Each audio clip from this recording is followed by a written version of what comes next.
This is pathetic. From -15 to +35 അസ്ഥി പോലും ഉറഞ്ഞു പോകുന്ന -15 എന്ന കൊടും തണുത്ത കാലാവസ്ഥയിൽ നിന്നും രക്തം പോലും ആവിയായി പോകുന്ന അത്യുഷ്ണത്തിന്റെ 35 ചൂടിലേക്ക് കാലെടുത്ത് കുത്തി ഒരു സാധാരണ മനുഷ്യ ശരീരത്തിന് താങ്ങാൻ പറ്റാത്തത്ര ടെമ്പറേച്ചർ വേരിയേഷൻ, താപനില വ്യതിയാനം അനുഭവിച്ചുകൊണ്ട് കേരള ബ്ലാസ്റ്റേഴ്സിന് വേണ്ടി വളരെ മികച്ച പ്രകടനം കാഴ്ചവെച്ച ഫെഡോ ചെർനിച്ച് എന്ന ലിത്വാനിയൻ നായകന്റെ കാര്യമാണ് പറഞ്ഞു വരുന്നത്.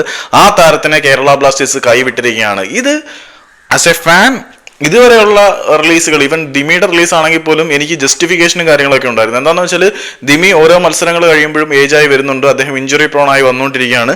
അത് മാത്രമല്ല മാർക്കോ ലെസ്കോച്ചിന്റെ കാര്യത്തിലും ആൾ ഇഞ്ചുറി പ്രോൺ ആയി വരുന്നത് കൊണ്ട് തന്നെ ഒഴിവാക്കുന്നതിന് കാരണങ്ങൾ നമുക്കെടുത്ത് നിരത്തി കാണിക്കുമായിരുന്നു. പക്ഷേ ഫെഡോ ചെർനിച്ച് എന്ന താരത്തിനെ ഒഴിവാക്കുന്നതിന് കാരണങ്ങൾ എടുത്ത് കാണിക്കാൻ കഴിയുകയില്ല. ബിക്കോസ് അയാൾ കഴിഞ്ഞ അഭിമുഖത്തിലും വളരെ കൃത്യമായിട്ട് ബ്ലാസ്റ്റേഴ്സിൽ തുടരാനുള്ള തന്റെ ആഗ്രഹത്തിനെ കുറിച്ച് പറഞ്ഞിരുന്നു.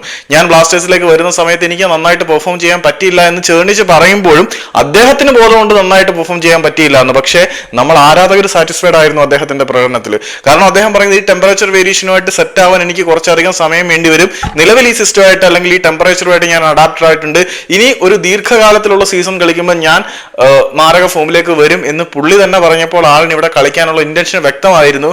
ആ താരത്തിനെ ബ്ലാസ്റ്റേഴ്സ് ഒഴിവാക്കുന്നു എന്ന് പറയുമ്പം നല്ല വേദനയുണ്ട്. ഈ ഒരു വീഡിയോ ചെയ്യാൻ താമസിച്ചതിന്റെ കാരണം ഇതാണ്. പത്തറ്റിക്.